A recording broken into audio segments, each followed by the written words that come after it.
नमस्कार, सलाम, आदाब। स्वागत है आपका हमारी YouTube channel Khan education hub पर। आज के अपने इस वीडियो का टॉपिक होगा राजस्थान का इतिहास।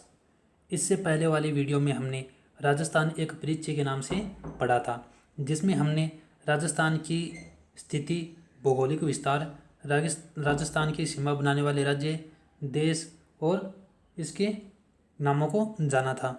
इस वीडियो में हम राजस्थान के इतिहास को जानेंगे कि प्राचीन काल में राजस्थान का इतिहास कैसा रहा, कौन कौन से राजवंशों ने राजस्थान पर शासन किया और प्राचीन समय में राजस्थान के विभिन्न भागों को कौन कौन से नामों से जाना जाता था और आज उनको किस नाम से जाना जाता है। बिना देरी के चलो शुरू करते हैं। अगर आप इस चैनल पर नए हैं तो चैनल को सब्सक्राइब करें और इस वीडियो को अपने दोस्तों के साथ शेयर करें। ये हमारे सामने राजस्थान का नक्शा है, जिसमें कुछ नाम दिए हुए हैं, जैसे जांगल है, मरुकांतार है, मत्स्य है, सूरसेन है। ये सभी के सभी महाभारतकालीन जनपद हैं। मरुकांतार जो कि जैसलमेर, जोधपुर इस इलाके में फैला हुआ था। जांगल प्रदेश है वो बीकानेर और नागौर के उत्तरी भाग में फैला हुआ था, इसे जांगल प्रदेश कहा जाता था। मत्स्य है, मत्स्य जयपुर, अलवर इस भाग को मत्स्य कहते हैं। जयपुर है, अलवर है, टोंक है। बात करें अगर हम सूरसेन की, सूरसेन जनपद है वो लगभग मेवात क्षेत्र में फैला हुआ था, जहां वर्तमान में अलवर, भरतपुर का क्षेत्र आता है। प्राचीन भारत में आर्यों ने छोटी छोटी बस्तियां बसाकर अपने जनपदों का निर्माण आरंभ किया। महाभारत एवं संहिता ग्रंथों में राजस्थान के कई जनपदों का उल्लेख मिलता है, जैसे रामायण है, महाभारत है, पुराण है और इसी तरह के और जो ग्रंथ हैं उनमें राजस्थान के विभिन्न क्षेत्रों के नाम मिलते हैं। हम एक एक करके सभी को जानेंगे। सबसे पहले जानते हैं हम मरु प्रदेश या मरु जनपद। ऋग्वेद में और रामायण है, चरक संहिता है, महाभारत है, वृहद संहिता, इन सभी में मरु प्रदेश का वर्णन मिलता है। मरु प्रदेश आर्यों का प्रारंभिक जनतंत्र था। राजस्थान में प्रारंभिक जनतंत्र कौन सा था? मरु प्रदेश। जी मैं आज का टाइम में बीकानेर, नागौर, चूरू, गंगानगर, जैसलमेर और बाड़मेर को भाग सम्मिलित हो और इलाकों मरु प्रदेश के नाम से जाने जाते हो। कालांतर में इस क्षेत्र में कुछ विस्तार के साथ कुरु, मद्र और जांगल नामक जनपदों का निर्माण हुआ। मरु प्रदेश में ही कुरु है, मद्र है और जांगल नामक जनपदों का निर्माण हुआ। फिर हम पढ़ते हैं जांगल प्रदेश के बारे में। इस जनपद में वर्तमान में बीकानेर है, नागौर, जोधपुर का कुछ भाग आता है। ये जो इलाका है ये जांगल प्रदेश के अंतर्गत आता है। बात करें हम मरु प्रदेश की, ये इलाका ये मरु प्रदेश के अंतर्गत आता है। जांगल प्रदेश में बीकानेर है, नागौर है और जोधपुर का कुछ हिस्सा इसमें आता है। इसकी राजधानी अहिछत्रपुर थी और जिसे हम वर्तमान में नागौर से इसको जान सकते हैं कि ये अहिछत्रपुर नागौर में स्थित था। पौराणिक आख्यानों के अनुसार यादव वंश के बलराम और कृष्ण द्वारिका जाते समय इसी क्षेत्र से गुजरे थे। ये क्वेश्चन इम्पोर्टेंट है। बलराम और श्री कृष्ण कौन से जनपद से होकर गुजरे थे? ये दोनों भाई जांगल प्रदेश से होकर गुजरे थे जब वो द्वारिका जा रहे थे। द्वारिका है गुजरात में, द्वारिका गुजरात में है। गुजरात जाते समय श्री कृष्ण और उनके भाई बलराम जंगल प्रदेश से होकर गुजरे थे। फिर बात करें हम मत्स्य प्रदेश की, ये राजस्थान का सबसे मशहूर जनपद है, मत्स्य जनपद। इस जनपद का उल्लेख ऋग्वेद में मिलता है। महाभारत के समय मत्स्य जनपद की राजधानी विराटनगर या फिर कहे बेराट थी। मत्स्य जनपद के अंतर्गत वर्तमान का अलवर और जयपुर आता है। इनके मध्य का भाग है वो मत्स्य जनपद के अंतर्गत आता है। ये जो इलाका है ये मत्स्य जनपद के अंतर्गत आता है। इस स्थान का वर्णन चीनी यात्री युआन चुआंग ने भी किया, जिसे हम हवेन सांग के नाम से भी जानते हैं। उन्होंने मत्स्य जनपद और यहाँ के बौद्ध मंदिरों का वर्णन अपनी किताब में किया है।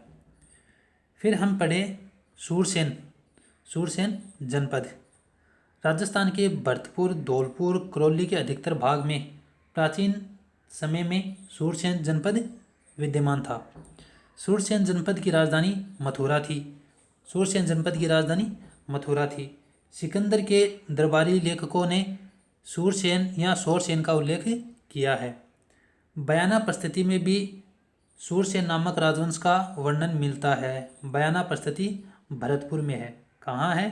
भरतपुर में। बयाना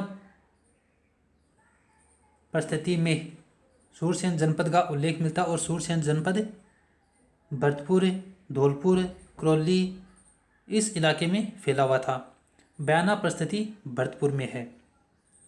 इसमें अपने साहस और शौर्य के लिए प्रसिद्ध मालव है, शिव है, अर्जुनाइन, ये कुछ शासन करने वाली जातियों के नाम हैं। मालव है, शिवी है, अर्जुनाइन, उन्होंने सूरसेन जनपद पर शासन किया था। फिर बात आती है शिवी जनपद। आधुनिक समय का उदयपुर का पूर्व पश्चिमी भाग, उत्तर का संभागीय प्रदेश शिवी जनपद के आधिपत्य स्थापित किया। वर्तमान का उदयपुर है, चित्तौड़गढ़ है, ये जो क्षेत्र है ये शिवी जनपद के अंतर्गत आता है। यहाँ पर शिवी जनजाति ने शासन किया, इसलिए इसे शिवी जनपद के नाम से जाना जाता है। इसकी राजधानी मंजीमिका या फिर कहे मध्यमिका थी, जो वर्तमान चित्तौड़ के पास नगरी नामक स्थान पे इसके अवशेष मिलते हैं। शिवी जनपद के भूभाग को मेदपाट या फिर कहे मेवाड़ या प्रागवाट के नाम से भी जाना जाता है। मेवाड़, मारवाड़, प्रागवाट शिवी जनपद को ही कहते हैं। फिर है अर्जुनाइन।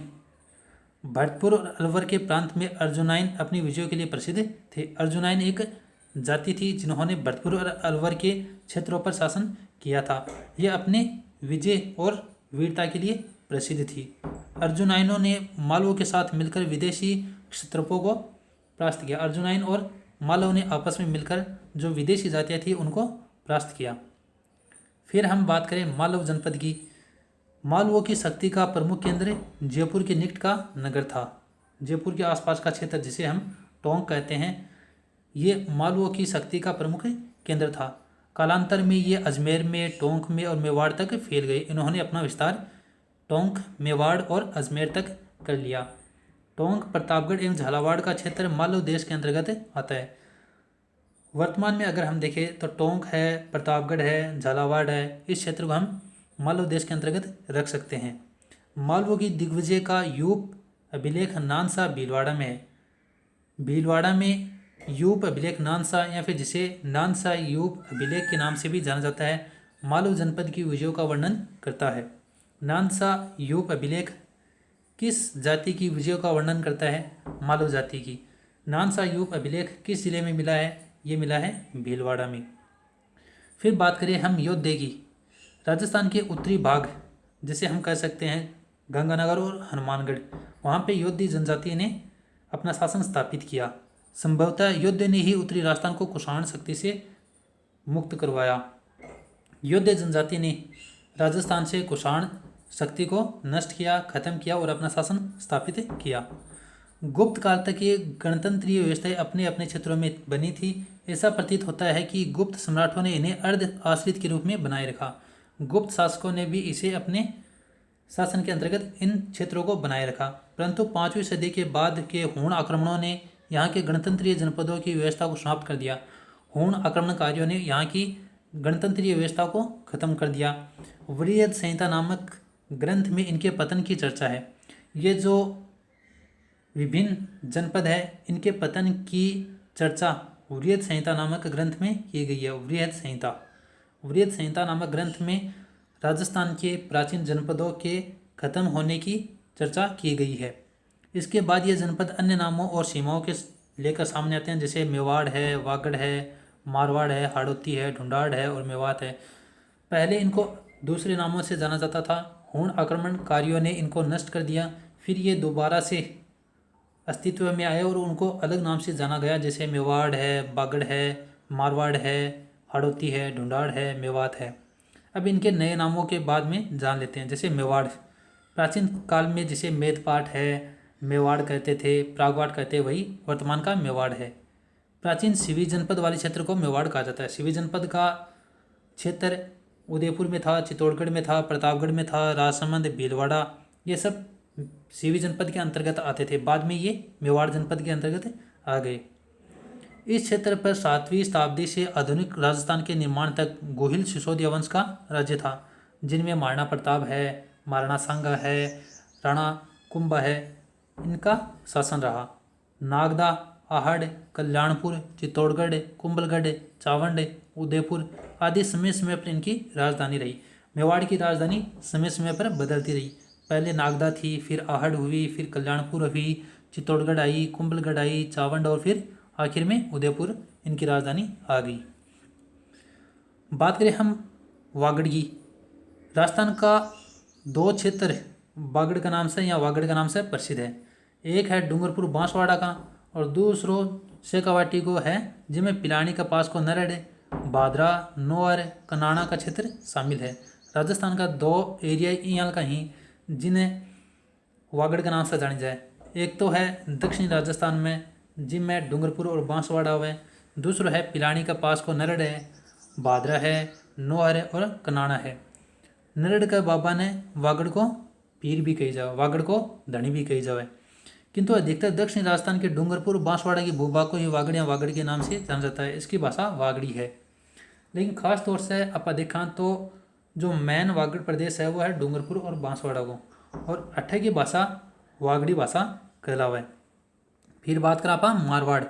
मारवाड़ को नाम आता है अपने जहन में जोधपुर, जैसलमेर, बाड़मेर आ जावे। मारवाड़ प्राचीन मरु प्रदेश के नाम से जाने जाता हो, आज इन्हें मारवाड़ के नाम से जाने जावे। 7वीं सदी में इसके मंडोर, जो कि पहले मारवाड़ की राजधानी थी, क्षेत्र पर गुर्जर प्रतिहारों ने शासन किया। बाद में इस क्षेत्र पर राठौड़ वंश ने शासन किया। पहले गुर्जर प्रतिहार थे, फिर राठौड़ वंश आ गए और आखिर तक जब भारत आज़ाद हुआ और राजस्थान के एकीकरण के समय तक इन पर राठौड़ वंश का शासन था। फिर बात करें हम हाड़ौती की। हाड़ौती प्रदेश में कोटा, बूंदी, बारा, झालावाड़ का क्षेत्र आता है। प्राचीन काल में इस भूभाग पर मीणाओं का शासन था, मीणा राज्यों का शासन था। मीणा वंश का बूंदा नाम पर इसका नाम बूंदी हुआ। पहले बूंदी पर बूंदा नामक एक मीणा शासक का शासन था, इसी को नाम पर बूंदी का नाम बूंदी पड़ा। कालांतर में चौहान वंश की हाड़ा शाखा ने इस क्षेत्र पर अधिकार कर लिया। चौहान वंश की हाड़ा शाखा, चौहान वंश की कई शाखा हैं, जैसे चौहान वंश की हाड़ा शाखा है, सोनगरा शाखा है। तो इसी तरह हाड़ौती क्षेत्र पर चौहान वंश की हाड़ा शाखा ने शासन किया। तभी से इस भूभाग को, यहाँ की बोली को हाड़ौती कहा जाने लगा। हाड़ा शासकों के नाम की बदौलत ही इस भूभाग को हाड़ौती और इस बोली को हाड़ौती कहा जाने लगा। फिर है ढूंढाड़। वर्तमान का जयपुर और उसके आसपास का क्षेत्र ढूंढाड़ के नाम से जाना जाता है। 12वीं सदी में यहाँ के कछवा राजपूतों ने शासन संभाला। उन्होंने मीणा और बड़गुजरों को परास्त किया और यहाँ पर नए राजवंश की नींव डाली। यहाँ की भाषा है वो ढूंढाड़ी कहलाती है, ढूंढाड़ी। फिर है मेवात। अलवर भरतपुर का वह क्षेत्र जहाँ मेव जाति की अधिकता रही। मेव मुसलमान जाति है, उनकी अधिकता वाले क्षेत्र को मेवात क्षेत्र कहते हैं और ये जाति अलवर और भरतपुर में ज़्यादा संकेंद्रित है। मेवातियों का प्रसिद्ध नायक हसन खां मेवाती, जो कि मशहूर है। मेवातियों का सबसे प्रसिद्ध शासक हसन खां मेवाती है, जिसने खानवा के युद्ध में राणा सांगा की ओर से बाबर के साथ युद्ध किया और इस युद्ध में लड़ता हुआ मारा गया। खानवा का युद्ध है ये 1528 ईस्वी में लड़ा गया, 1528 ईस्वी में राणा सांगा और बाबर के मध्य। इसमें राणा सांगा की हार हुई और बाबर विजय हुआ। इन सब अंचलों के अतिरिक्त राजस्थान के कुछ अन्य क्षेत्र भी हैं जिनको अलग अलग नामों से जाना जाता है। जैसे जैसलमेर को मांड के नाम से जाना जाता है और वल्ल देश भी कहते हैं। जोधपुर के दक्षिणी भाग को गुजरातरा प्रदेश कहते हैं। प्रतापगढ़ को कांठल के नाम से भी जानते हैं। और माई नदी है उसके पाट के आसपास में जो क्षेत्र बसा है उसे भी कांठल के नाम से जाना जाता है। झालावाड़ का क्षेत्र मालवा के नाम से जाना जाता है। चूरू, झुंझुनू, सीकर वाला क्षेत्र शेखावाटी के नाम से जाना जाता है। बयावर, अजमेर का क्षेत्र मेरवाड़ा के नाम से जाना जाता है। राजस्थान और उसके विभिन्न क्षेत्र भूगोल और परिस्थिति के फलस्वरूप अनेक बोलियां, वेशभूषा और व्यवहार और परंपराओं के धनी है। अपना राजस्थान विभिन्न बोलियों, वेशभूषाओं, व्यवहार और परंपराओं का धनी है। ये था अपना टॉपिक राजस्थान का इतिहास। इसमें कुछ शब्द हैं जैसे अंचल। अंचल का माना होता है, अर्थ होता है क्षेत्र। फिर है ऋग्वेद। ऋग्वेद प्राचीन ग्रंथ और कहे हम प्रथम वेद। विश्व की पहली पुस्तक का खिताब इसे ही मिला हुआ है, ऋग्वेद। क्षत्रप। क्षत्रप कहते हैं प्रांत का मुखिया, जो वर्तमान में हम राज्यपाल इसको कह सकते हैं। राज्यपाल प्राचीन समय में क्षत्रप कहलाता था। अब इससे बनने वाले कुछ सवाल। मत्स्य जनपद की राजधानी कौन सी थी? मत्स्य जनपद की राजधानी विराटनगर थी। और विराटनगर या बेराट वर्तमान में जयपुर में है। यहाँ पर पांडवों ने अपने अज्ञातवास का कुछ समय बिताया था। कोटा बूंदी वाला क्षेत्र क्या कहलाता है? कोटा बूंदी वाले क्षेत्र को हाड़ौती कहते हैं। इसके अंतर्गत कोटा, बूंदी, बारा और झालावाड़ भी आते हैं। इस क्षेत्र को हाड़ौती के नाम से जाना जाता है। ब्यावर अजमेर का क्षेत्र मेरवाड़ा कहलाता है। क्या कहलाता है? मेरवाड़ा। जयपुर व उसके आसपास में बोली जाने वाली भाषा है ढूंढाड़ी। जयपुर और उसके आसपास के क्षेत्र को ढूंढाड़ कहते हैं और यहाँ की बोली को ढूंढाड़ी कहते हैं। ये था अपना वीडियो। इसमें हम एक बार फिर से देख लें। यह है राजस्थान का नक्शा। इसमें मांड जैसलमेर को कहते हैं, मारवाड़ जोधपुर और आसपास के क्षेत्र को कहते हैं, ढूंढाड़ जयपुर और उसके आसपास के क्षेत्र को कहते हैं, शेखावाटी में चूरू, झुंझुनू, सीकर आते हैं, मेवात में अलवर और भरतपुर आते हैं, मेवाड़ में चित्तौड़गढ़ है, उदयपुर है, राजसमंद ये क्षेत्र आता है, वागड़ में डूंगरपुर और बांसवाड़ा आते हैं, हाड़ौती के अंतर्गत कोटा, बूंदी, बारा, झालावाड़ ये सब आते हैं। फिर हम एक और नक्शा देखते हैं जिसमें यह है मौर्योत्तरकालीन राजस्थान। इसके अंतर्गत अगर हम देखें तो योद्धे हैं गंगानगर और हनुमानगढ़ के पास में। अर्जुनाइन यह है अलवर और भरतपुर में। मालव है भीलवाड़ा है, बांसवाड़ा है, टोंक है, इस क्षेत्र में मालव है। सीवी जनपद के अंतर्गत है उदयपुर है, चित्तौड़गढ़ है, राजसमंद है, भीलवाड़ा है, ये क्षेत्र सीवी जनपद के अंतर्गत आते हैं। फिर अगर हम बात करें इस मानचित्र की, यह मानचित्र है महाभारत कालीन। इसमें जांगल प्रदेश है वो जैसे नागौर और बीकानेर का क्षेत्र आता है। मरुकांतार के अंतर्गत है जोधपुर है और उसके आसपास का क्षेत्र आएगा। फिर है मत्स्य जयपुर और उसके आसपास का क्षेत्र। सूरसेन जनपद के अंतर्गत आएगा करौली, भरतपुर, धौलपुर, ये क्षेत्र सूरसेन के अंतर्गत आएंगी। ये था अपना वीडियो। अगर ये आपको पसंद आया तो इसे लाइक करें, अपने दोस्तों के साथ शेयर करें और चैनल ज़रूर